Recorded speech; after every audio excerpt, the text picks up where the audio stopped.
Good afternoon. Mayko's been in the house one night, and this last night was his first night. He did well. And he has eaten, actually this would be his third, I hear ya, his third night, excuse me. I opened the fridge, he's not knowing that's where dinner comes from. And he is going to growl, but don't think I'm scared of him, but he isn't. You wouldn't be able to come and pick him up, put it that way. But I've had him a long time. He's still a little sensitive to different things, but he knows the fridge is food. I just opened it. So he's had venison the last 2 nights. Do you want some food? I'm the hand that feeds you, pal. Yeah, good boy.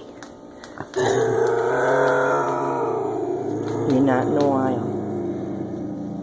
Now, someone else he would have bitten, but, and this is getting raw meat for him. And he, and I have pushed his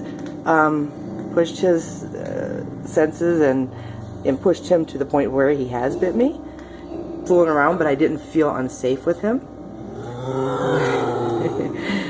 And when he bit me, I mean, he's broken skin a little bit before, but that's just, I've done that with pups before, and with regular cats. Of course, the cat's teeth are always sharper.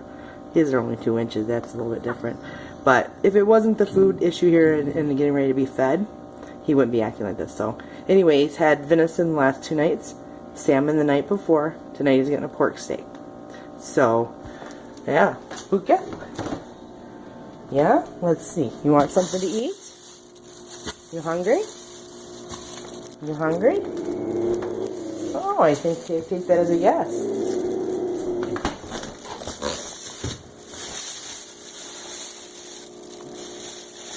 He's on his back feet, of course. No, don't you come up in here thinking you're going to grab the stuff. I'm getting it for you. Oh, you're hungry. That's pork. Back up. I wanted to show you a pipe. No. That's him. These are 36-inch counters, so hold on. Hold on. Oh, that's ground beef. I'm sorry. I'm sorry. Oh, that was terrible. Now you really messed up about the food. Let's see. Hold on. Sorry, everybody. Watching, anyway. There's the pork steak. Sorry. Alright, alright. Alright. Alright. Come on. Good boy. Good boy. I'm talking to him just as I do my puppies and dogs. Good boy. The tone of your voice and the tone of your voice and the calmness as a handler that you have with animals of any sort, it is about your handling skills. And a kind voice and a corrective voice are different, and most animals will respond, and you don't have to hit. He's like, stop it, now quit preaching, give me my food. That's all you need, is a corrective voice to correct an animal of any sort and know your limits with each other, and respect. It's about respect. Obedience isn't about fear, it's about respect and wanting to. So a voice tone is more encouraging, and even a correction is better than a heavy hand, which I don't handle my animals heavy-handed. Okay, easy. Boy. Now you'll see. He thinks that I don't even play with him with food. I don't, not because I'm scared of him, by no means. As I've patted him in the enclosure when he's eating, and it's just that I don't want him to have that mentality about food. Jacking around with his food, and, he has to be fed, and you don't want to make him aggressive about food. It's a positive thing, but he is a wild animal. And truly, like,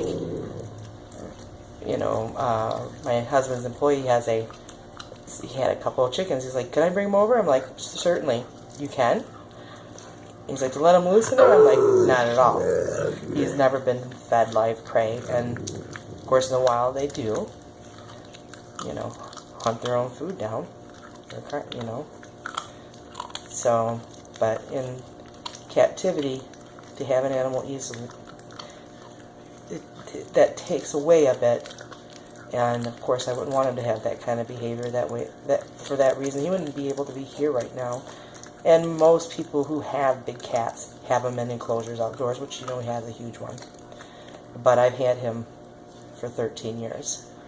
And I've had another female that's at the Saginaw Children's Zoo I took in on a owner surrender. But he's been with me forever. He's going to probably eat the bone too. And there's a bone.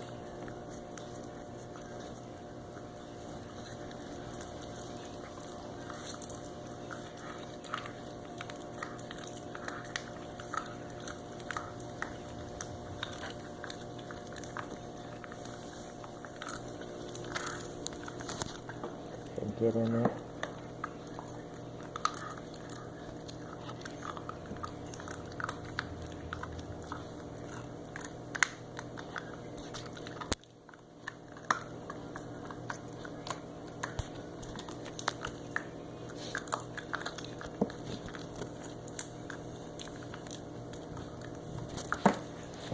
They eat everything in the wild. You can get the marrow out of that bone. He's really starting to really